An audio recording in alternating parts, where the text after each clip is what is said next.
Bismillahirrahmanirrahim. Assalamualaikum warahmatullahi wabarakatuh. Saya Fatur Rahman Hasan Yudanegara, mahasiswa KPI Universitas Muhammadiyah Yogyakarta.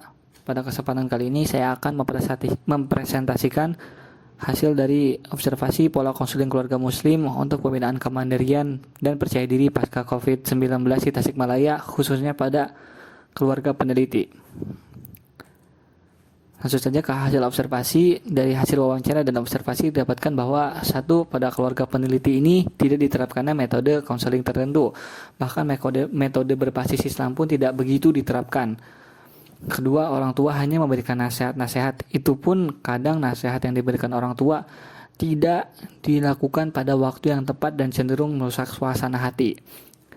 Tiga, lalu komunikasi antara orang tua dan anak sendiri tidak terjalin dengan baik, terutama kepada ayah, sehingga jarang sekali mengobrol, kecuali ada hal yang perlu dibicarakan ataupun sudah lama tidak berkabar. 4. Orang tua lebih senang diajak mengobrol terlebih dahulu daripada mengajak lebih dulu. Jika sudah diajak lebih dahulu, baru mereka bisa lebih terbuka dan dapat diajak berbicara dengan baik. 5. Bahwa hasil dari observasi ini ditunjukkan bahwa pada keluarga peneliti sistem konseling tidak begitu diterapkan atau kurang diterapkan. Ini dapat terlihat dari bagaimana komunikasi antara keluarga yang terjalin sehingga tidak adanya keterbukaan antara satu sama lain. Lalu selanjutnya, yakni materi konseling keluarga Islam. Konseling keluarga sendiri ialah bantuan yang diberikan kepada individu anggota keluarga melalui sistem keluarga agar potensi yang ada terdapat pada keluarga tersebut berkembang seoptimal mungkin dan masalahnya dapat diatasi atas dasar kemauan untuk membantu dari semua anggota keluarga berdasarkan kerelaan dan kecintaan terhadap keluarga. Konseling keluarga memfokuskan pada masalah-masalah berhubungan dengan situasi keluarga dan penyelenggaraannya juga melibatkan anggota keluarga dan memandang keluarga secara keseluruhan, bahwa permasalahan yang dialami seorang anggota keluarga akan efektif diatasi jika melibatkan seluruh anggota keluarga yang lainnya. Konseling keluarga sendiri bertujuan untuk membantu anggota keluarga belajar dan memahami bahwa dinamika keluarga merupakan hasil pengaruh hubungan anggota keluarga. Membantu anggota keluarga agar dapat menerima kenyataan bahwa apabila salah seorang anggota keluarga memiliki permasalahan, hal itu akan berpengaruh kepada salah seorang anggota keluarga lainnya. Akan berpengaruh terhadap persepsi juga, harapan, dan interaksi kepada anggota keluarga yang lain. Dalam konseling keluarga, berupaya anggota keluarga agar dapat tumbuh dan berkembang guna mencapai keseimbangan dan keselarasan, serta mengembangkan rasa penghargaan diri dari seluruh anggota keluarga terhadap anggota keluarga yang lainnya. Lalu fungsi keluarga menurut Peraturan Pemerintah Nomor 21 Tahun 1994 tentang keluarga menyebutkan ada 8 fungsi keluarga dalam kehidupan bermasyarakat. Ialah 1. Fungsi keagamaan. Keluarga sebagai satu kesatuan masyarakat terkecil memiliki tanggung jawab moral untuk membimbing anggotanya menjadi manusia bermoral, berakhlak mulia, serta beriman dan bertakwa. 2. Fungsi sosial budaya. Keluarga merupakan awal dari terciptanya masyarakat yang berbudaya, saling menghormati dan rukun antar tetangga, dan juga keluarga yang berbudaya diharapkan terciptanya masyarakat yang berbudaya pula, mulai dari tingkat RT RW, lurah, sampai pada kehidupan kemasyarakatan yang lebih luas sebagai warga dan negara dari Indonesia yang dilandasi Pancasila sesuai dengan sila kedua dari Pancasila, yakni kemanusiaan yang adil dan beradab. Dari keluargalah dimulainya tumbuh rasa cinta kasih anak terhadap manusia dan makhluk di muka bumi ini. Anak yang dibesarkan di dalam suasana cinta dan kasih sayang yang berlimpah, maka akan tercermin pula sikap tersebut dalam kehidupannya dalam bermasyarakat. Fungsi nomor 4, yakni fungsi melindungi anak dalam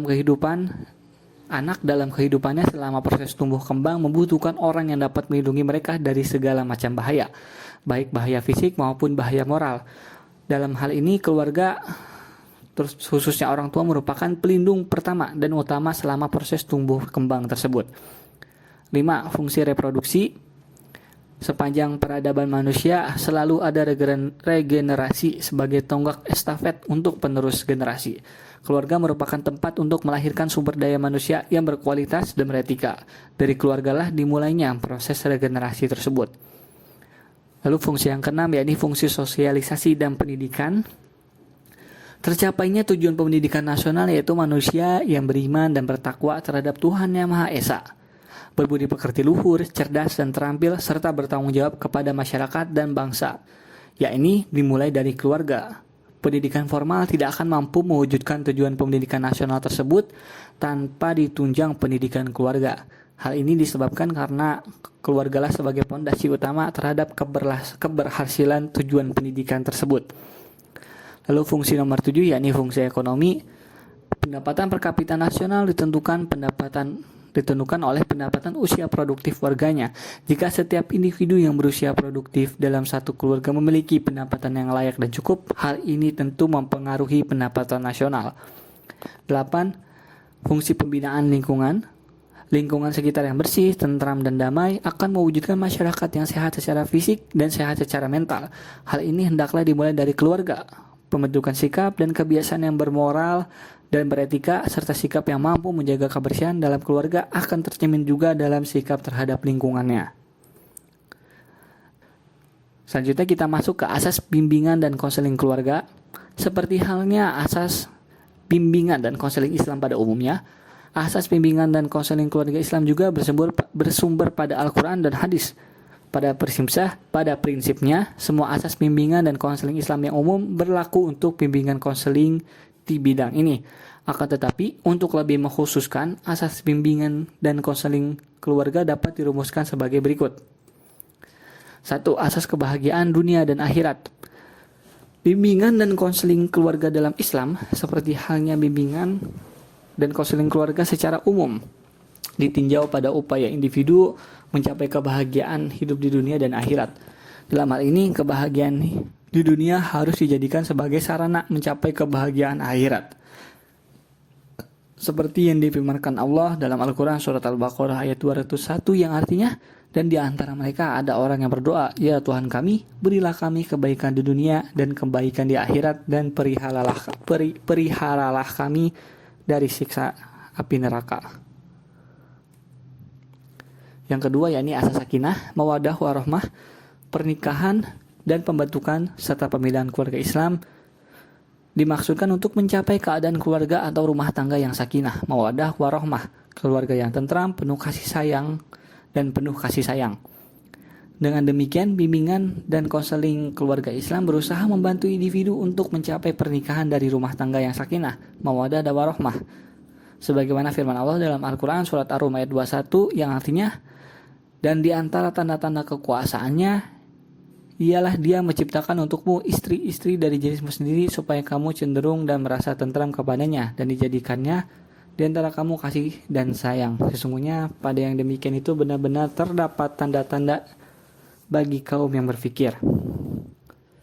Selanjutnya, asas komunikasi dan musyawarah.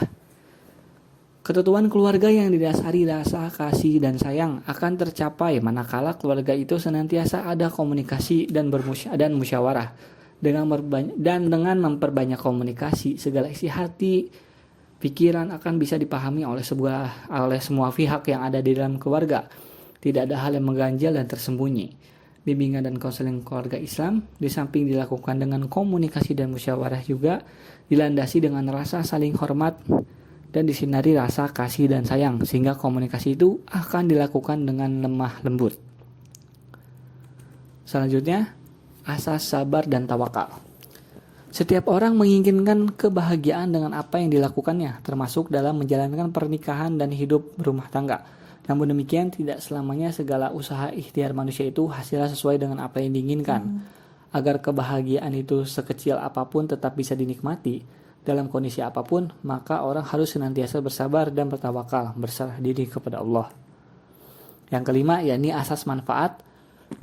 Telah disebutkan bahwa perjalanan pernikahan dan kehidupan berkeluarga ini tidaklah senantiasa mulus seperti yang diharapkan. Kerap kali dijumpai batu sandungan dan kerikil-kerikil tajam yang menjadikan perjalanan kehidupan rumah tangga itu berantakan. Islam sendiri banyak memberikan alternatif pemecahan masalah terhadap berbagai problematik dalam keluarga, misalnya dengan membuka pintu poligami, perceraian, ataupun yang lainnya. Dengan bersabar dan bertawakal terlebih dahulu, diharapkan pintu pemecahan masalah pernikahan dan rumah tangga maupun yang diambil nanti oleh seseorang selalu berakibat pada mencari maslahat yang sebesar-besarnya bagi individu anggota keluarga, bagi keluarga secara keseluruhan, dan bagi masyarakat secara umum, termasuk bagi kehidupan manusia.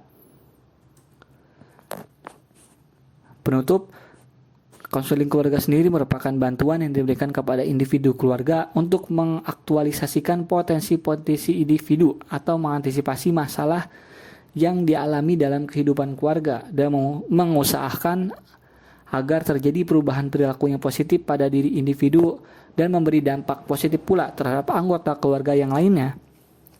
Pada dasarnya, konseling keluarga sendiri merupakan memberikan dasar-dasar teoretik, konsep-konsep dan prinsip-prinsip serta asas-asas bimbingan dan konseling beserta aplikasi dan pengembangannya dalam pernikahan dan berkeluarga untuk membentuk keluarga yang sakinah.